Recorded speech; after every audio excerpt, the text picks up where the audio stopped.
Friends, நம்ம இன்னைக்கு வீடியோவில் முல்லைப்பூவை வந்து எப்படி டிஃப்ரெண்ட்டாக கட்டலாம் அப்படின்னு பார்க்கலாம். வாங்க வீடியோக்குள்ளே போகலாம். இப்போது நூலை எடுத்து நீங்கள் அட்டையாவது இல்லையாவது புக்குக்காவது எதுக்காவது ஒன்று சுற்றிக்கோங்க. நான் புக்கு எடுத்திருக்கேன். இப்படி 3 சுற்று சுற்றிக்கோங்க. இப்போ இந்த இடத்துல நாட் போட்டுக்கலாம்.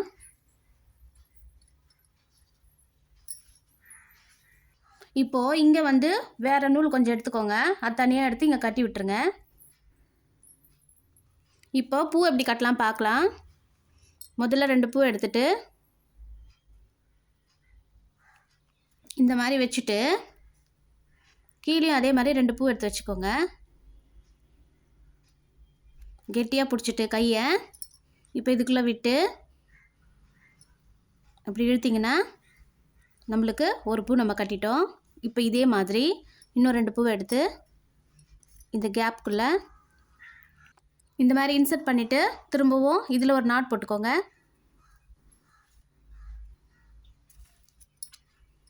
மறுபடியும் இன்னொரு பூவை வச்சுட்டு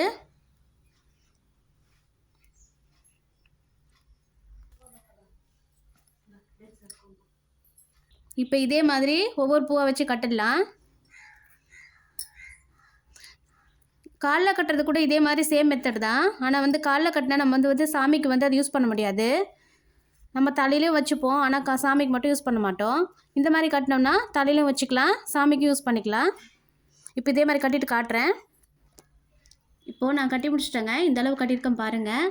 நீங்கள் வந்து கட்டும்போது கொஞ்சம் கேப் இருக்க மாதிரி நல்லா நூலை வந்து சுற்றிக்கோங்க. இது கொஞ்சம் கஷ்டமாக தான் இருக்கும். நீங்கள் ட்ரை பண்ணிங்கன்னா கொஞ்சம் ஈஸியாக வந்துடும். அவ்வளோதாங்க. நம்ம வந்து மிச்சம் இருக்க நூலை வந்து கட் பண்ணிடலாம். பாருங்கள் ஃப்ரெண்ட்ஸ் எப்படி இருக்குன்னு. இந்த வீடியோ பிடிச்சிருந்தேன்னா சேனலை மறக்காமல் சப்ஸ்கிரைப் பண்ணுங்கள், பெல் பட்டனை கிளிக் பண்ணுங்கள், லைக் பண்ணுங்கள். தேங்க்ஸ் ஃபார் வாட்சிங்.